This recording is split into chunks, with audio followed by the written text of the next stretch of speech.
আসসালামু আলাইকুম। কেমন আছেন সবাই? আশা করি ভালোই আছেন। আজকে বিশ্ব ওয়ার্কার্স ডে, অর্থাৎ 1 মে অথবা মে মাসের প্রথম সোমবার যেটা উদযাপন করা হয়, ইন্টারন্যাশনাল ওয়ার্কার্স ডে, মে দিবস নামে পরিচিত। তো সকল ওয়ার্কার্স কর্মীদের অত্যন্ত ভালোবাসা ও শ্রদ্ধা জ্ঞাপন করছি। তারা মাথার ঘাম পায়ে ফেলে, রোদে পুড়ে, বৃষ্টিতে ভিজে, শীতের চাদর গায়ে দিয়ে সেই সকাল থেকে সন্ধ্যা পর্যন্ত বা সন্ধ্যা থেকে রাত পর্যন্ত কাজ করে থাকে। তাদের অবশ্যই আমাদের সম্মান ও শ্রদ্ধার সহিত শুভেচ্ছা জ্ঞাপন করতে হবে এবং তাদের বেতন ভাতা এবং তাদের যত ফ্যাসিলিটিস আছে সুষ্ঠুভাবে ব্যবস্থাপনার মাধ্যমে তা প্রদান করতে হবে। কেননা মহান আল্লাহ তাআলা বলেছেন, তোমরা শ্রমিকের ঘাম শুকাবার আগেই তার ন্যায্য মজুরি দিয়ে দাও। অবশ্যই আমাদের এই কথা পালন করতে হবে, কেননা বান্দার হক নষ্ট করলে আল্লাহ সেটা ক্ষমা করবেন না। অবশ্যই তার জন্য প্রতিদান দিতে হবে। সুতরাং আমরা যে যাই ভাবি না কেন, বলি না কেন, এটা চিরন্তন সত্য যে দুনিয়ায় ভালো খারাপ দুইটা কাজেরই হিসাব হইতেছে মানুষের। অবশ্যই আখিরাতের ময়দানে, হাসরের ময়দানে আমাদেরকে তার বিচার হবে এবং যদি খারাপ কাজের পাল্লা ভারী হয়ে যায় অবশ্যই জাহান্নামে নিক্ষেপ করা হবে। তাই আমাদের উচিত খারাপ কাজ ত্যাগ করে ভালো কাজে আত্মনিয়োগ করা। এবং আজকের মূল প্রতিপাদ্য বিষয় হওয়া উচিত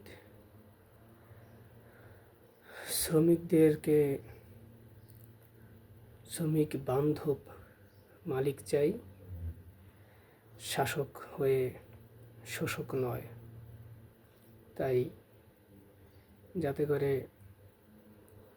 মালিকের পক্ষে সুবিধা বেশি না দিয়ে আমাদেরকে শ্রমিকদেরকেও সুবিধা দিতে হবে। কেননা তারা যদি পরিবার নিয়ে 3 বেলা খাওয়া, জীবনযাপন করা এবং পরিবার নিয়ে চলতে না পারে, তাহলে তাদের এত কষ্ট করে তাদের কি মূল্য? কিন্তু এই দুনিয়ায় অনেক স্বৈরাচারী শাসক মালিক আছে যারা স্বার্থান্বেষী, শ্রমিকের পয়সা দিতে চায় না এবং বিভিন্নভাবে তা অপরচুনিটি দেয় না, তাদের ন্যায্য দাবিটুকু গ্রহণ করে না। তাই আমাদেরকে জাতিসংঘ এবং মানবাধিকার সংস্থা তথা মনুষ্যত্ব মানবিক গুণাবলীর মাধ্যমে এবং ধর্মান্ধতা নয়, ধর্ম অনুরাগী হতে হবে, যাতে করে শ্রমিকরা তাদের ন্যায্য মূল্য এবং ন্যায্য দাবি পেতে পারে। বিভিন্ন সময়ই দেখা যায় বিভিন্ন কলকারখানা, প্রতিষ্ঠান তথা বিভিন্ন জায়গায় শ্রমিকদেরকে অবহেলিত করা হয়, তাদেরকে কাজ করিয়ে পয়সা দেওয়া হয় না। তাই আমাদেরকে সোচ্চার হতে হবে, ঐক্যবদ্ধ হতে হবে এবং একটা কমিটি গঠনের মাধ্যমে শক্তিশালী একটা সংঘ তৈরি করতে হবে, যাতে করে মালিক পক্ষ বা স্বৈরাচারী পক্ষ কোনো সময় শ্রমিকদের ন্যায্য দাবি ভুলণ্ডিত না করতে পারে। তাই আমাদেরকে আরও বেশি শপথ নিতে হবে, যাতে করে দুনিয়া তথা আখিরাতে আমরা শান্তি লাভ করতে পারি। কেননা দুনিয়া ক্ষণস্থায়ী আর আখিরাত চিরস্থায়ী।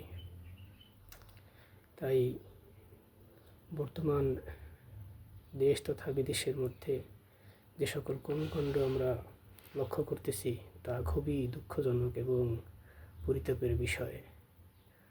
মানুষ এখন অনেকেই বিভিন্ন রাষ্ট্রে যুদ্ধ তথা পশুর মতো হিংস্র আচরণ করতেছে, নৃশংসতা চালাইতেছে, ছিনতাই, রাহাজানি তথা চাঁদাবাজি, বিভিন্ন চুরি ডাকাতি, যা সমাজকে কলুষিত করতেছে।